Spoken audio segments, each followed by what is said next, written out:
ตะกี้ไก่เป็ดเป็น100 200พี่น้องเอ้ยเบิดไปน้ำไก่ก็ได้เหี้ยไปน้ำหมากัดแน่ตายย่ำพ้นแน่เลือตัวนี้แหละไก่เบิดคอก็ได้เป็ดกับพอได้ปิ้งตักทายสบายดีวันอาทิตย์เปิดมือมื้อนี้พี่น้องเอ้ยบรรยากาศอยู่หัวอยู่สวนเป็นลมๆมื้อนี้มีแดดมีลม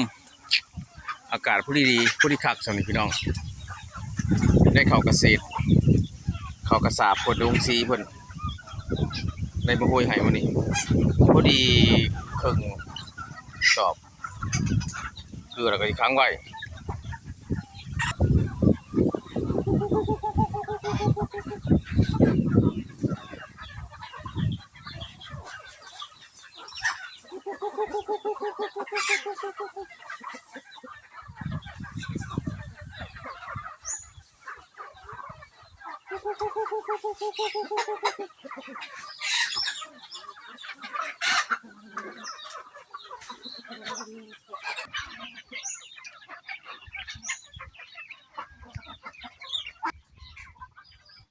บัวก็บ่เป็นฮอดหมากฮอดดอกพี่น้องเอ้